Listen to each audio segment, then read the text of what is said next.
भाग्य से जितना ज्यादा उम्मीद करोगे वो उतना ही ज्यादा निराश करेगा, और कर्म पे जितना जोर करोगे वो हमेशा उम्मीद से भी ज्यादा मिलेगा। अच्छी सोच रखोगे तो सब अच्छा होगा, अगर बुरी सोच रखोगे तो सब बुरा ही होगा। इसलिए सकारात्मक रहिए, यही कर्म है। आइए इसे कहानी के रूप में सुनते हैं। कैसे एक भिखारी बना करोड़पति। ये एक ऐसे आदमी की कहानी जो बचपन में भीख मांगा करता था और आज अपनी मेहनत और लगन के दम पर 40 करोड़ की कंपनी का मालिक है। वे न सिर्फ प्रवासी कैब्स प्राइवेट लिमिटेड के मालिक है, बल्कि 3 स्टार्टअप के डायरेक्टर भी है।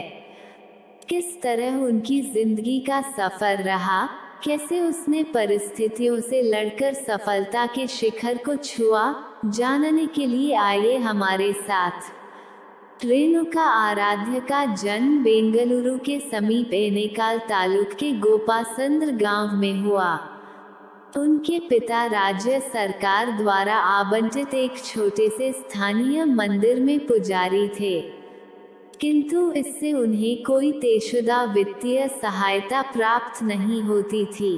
अपने परिवार की गुजर बसर के लिए वे दान पुण्य में मिलने वाले पैसों पर निर्भर थे, लेकिन इन पैसों से गुजारा न हो पाने के कारण वे पूजा के उपरांत आसपास के गांवों में भिक्षा मांगने जाया करते। उनकी मदद के लिए रेणुका भी उनके साथ होते।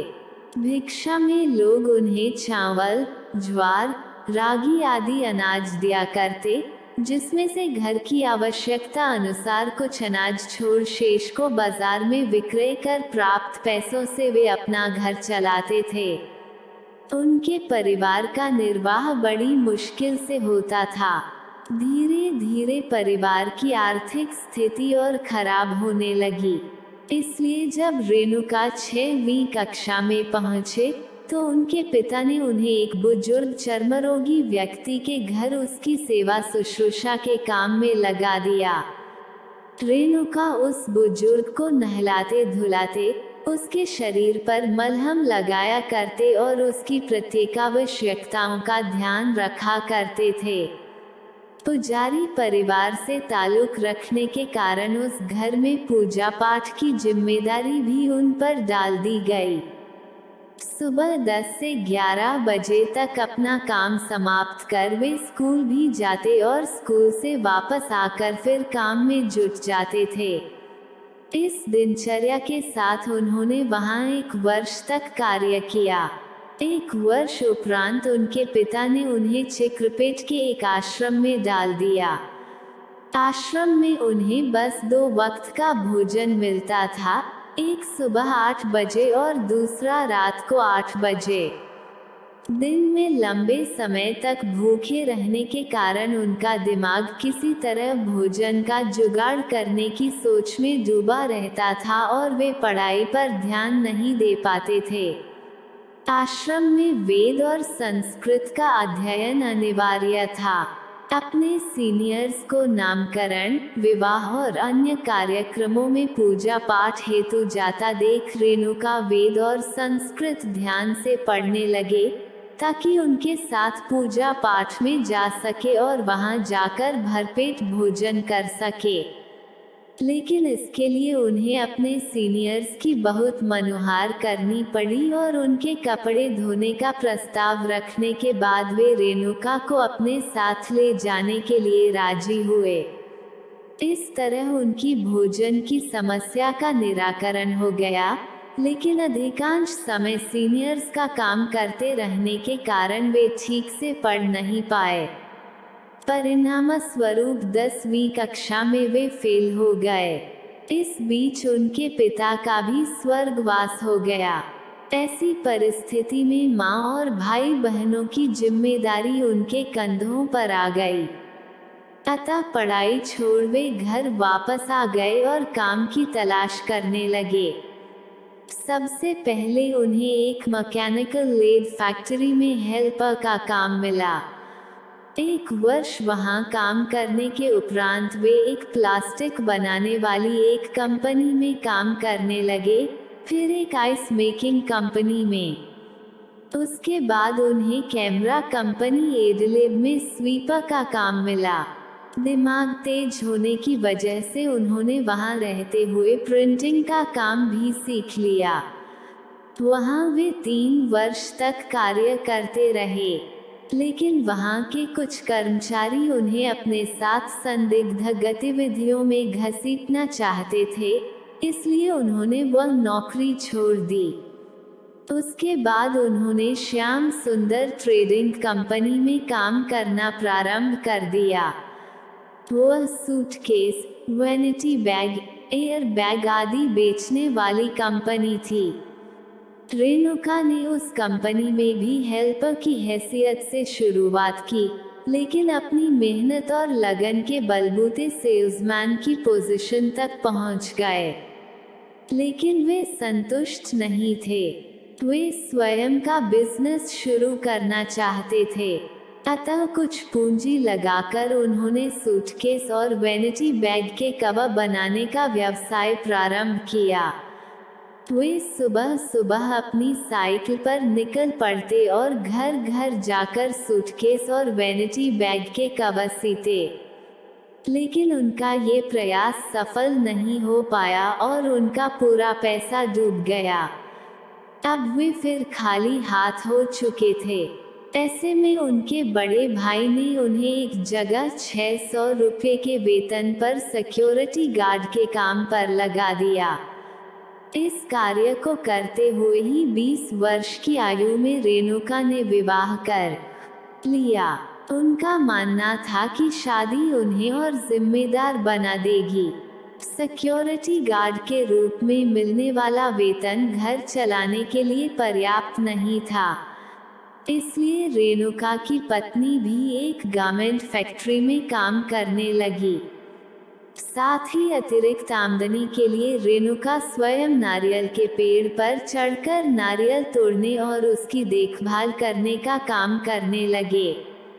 कुछ बेहतर कर गुजरने की ललक उनमें अब भी कायम थी, इसलिए एक दिन उन्होंने सब कुछ छोड़ ड्राइवर बनने का फैसला कर लिया। लेकिन उनकी जेब में न तो लाइसेंस बनाने के पैसे थे, न ही ड्राइविंग सीखने के। तब उन्होंने अपनी शादी की अंगूठी बेचकर और पत्नी के भाई से कुछ रुपए उधार लेकर लाइसेंस बनवाने के लिए पैसे जुटाए। लाइसेंस बनवाने और ड्राइविंग सीखने के बाद जब उन्हें पहला ड्राइवर का जॉब मिला, तो पहले ही दिन उनके हाथों एक्सीडेंट हो गया और उन्हें नौकरी से बेदखल कर दिया गया। अपने एक अहम फैसले की ये दुर्गति देख वे बेहद निराश हो गए। उन्हें लगने लगा कि अब कोई उन्हें ड्राइवर के काम पर नहीं रखेगा। लेकिन एक सज्जन व्यक्ति सतीश शेट्टी ने उन पर भरोसा जताया और अपनी ट्रैवल एजेंसी में उन्हें काम दिया। उन्होंने उनमें आत्मविश्वास का संचार भी किया।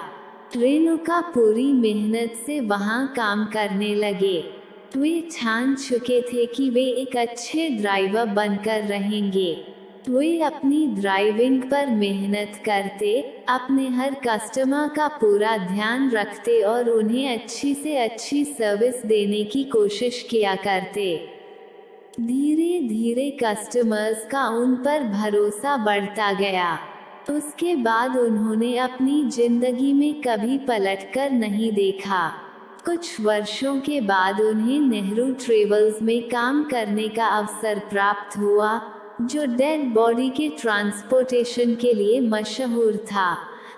रेणुका ने इस अवसर को भी हाथों हाथ लिया। उनकी सोच थी कि यदि जीवन में आगे बढ़ना है तो कोई भी अवसर हाथ से जाने मत दो और जो भी काम हाथ में लो, उसे पूरी लगन और निष्ठा से करो। पूरी निष्ठा से उन्होंने यह कार्य किया और 4 साल वहां काम करने के दौरान 200 से 300 डेड बॉडी का पूरे भारत में ट्रांसपोर्टेशन किया। उसके बाद में वे दूसरी ट्रैवल एजेंसी में काम करने लगे, जहां उन्हें विदेशी पर्यटकों को टूर पर ले जाने का अवसर प्राप्त हुआ। विदेशी पर्यटक उन्हें डॉलर में टिप दिया करते थे। रेणुका इन पैसों को जमा करने लगे और इन्हीं जमा पैसों से तथा कुछ अपनी पत्नी के पी.एफ. के पैसों से उन्होंने कुछ लोगों को साथ लेकर 2001 में सिटी सफारी नाम की कंपनी खोल ली। यह कंपनी ठीक ठाक चलने लगी और वे इसके मैनेजर बना दिए गए। कोई और होता तो शायद यहाँ आकर संतुष्ट हो जाता, लेकिन रेणुका के सपने बड़े थे। उन्होंने बैंक से लोन लेकर अपनी खुद की इंडिका खरीदी, फिर 1.5 वर्ष के भीतर अपनी दूसरी गाड़ी भी ले ली। 2 वर्षों तक वे स्पॉट सिटी टैक्सी का काम करते रहे। वे धीरे धीरे अपनी गाड़ियों की संख्या में बढ़ोतरी भी करते जा रहे थे। 2006 तक उनके पास 5 गाड़ियां हो चुकी थी, जिन्हें वे अपने भाई और अन्य ड्राइवर्स की मदद से चलाते थे। इसी वर्ष एक अफसर ने फिर से उनका दरवाजा खटखटाया। उन्हें यह जानकारी मिली कि इंडियन सिटी टैक्सी अपनी कंपनी बेच रही। अफसर को भांपकर उन्होंने अपनी जिंदगी का सबसे बड़ा जोखिम उठाते हुए अपनी सारी गाड़ियां बेच दी और मार्केट से कुछ उधार लेकर उस कंपनी को खरीद लिया। उस कंपनी का नाम उन्होंने प्रवासी कैब्स प्राइवेट लिमिटेड, प्रवासी कैब्स पीवीटी लिमिटेड रखा। यह कदम उनके लिए मील का पत्थर साबित हुआ। इस कदम के साथ ही व्यवसायी के तौर पर उनके एक नए सफर का आगाज हुआ। नई कंपनी में उन्होंने सिटी टैक्सी का काम पुनर्तः बंद कर दिया और कॉर्पोरेट को अपनी गाड़ी देने लगे। कॉर्पोरेट को गाड़ी देने के कई लाभ थे। एक तो ये उनके लिए एक बड़ा चैलेंज था, फिर इसमें उन्हें बहुत कुछ सीखने को मिला और साथ ही उनकी कंपनी को एक बड़ा एक्सपोजर मिला। सबसे पहले उन्होंने अमेज़न इंडिया के लिए काम करना शुरू किया। उस समय उनकी कंपनी में 15 मेंबर्स और 4 गाड़ियां थी। अमेज़न इंडिया ने भारत में बहुत तेजी से प्रगति की और साथ प्रवासी कैब्स प्राइवेट लिमिटेड ने भी। कुछ ही वर्षों में उनकी गाड़ियां 4 से 300 हो गई। बंगलुरु के बाद उन्होंने उसके चेन्नई में भी अपनी ब्रांच शुरू कर दी। वहां उनकी 275 गाड़ियां चलती है। शुरू में वे अमेज़न इंडिया से ही जुड़े रहे, लेकिन बाद में उन्होंने अपनी कंपनी के काम का एक्सपेंशन प्रारंभ किया, जिसमें कई नामी गिरामी कंपनीज जैसे गूगल, वॉलमार्ट, सी गेट्स, जनरल मोटर्स आदि उनकी क्लाइंट बनी। उनकी कंपनी अपने ग्राहकों के समय, संतुष्टि और आराम का पूरा ध्यान रखती है ताकि उनका विश्वास बनाए रख सके। प्रवासी कैब्स प्राइवेट लिमिटेड मजबूती से आगे बढ़ती रही। रेणुका आराध्य ने अपनी मेहनत और लगन से आज अपनी कंपनी को उस मुकाम पर पहुंचा दिया है जहां उन्होंने हजारों लोगों को रोजगार दिया है। उनकी कंपनी का टर्नओवर 40 करोड़ का है। आज वे 3 स्टार्टअप के डायरेक्टर भी है। दोस्तों, कौन सोच सकता था कि बचपन में भीख मांगने वाला लड़का जो 10वीं में फेल हो गया था और जिसके पास एक फूटी कौड़ी नहीं थी, कभी 40 करोड़ की कंपनी का मालिक होगा।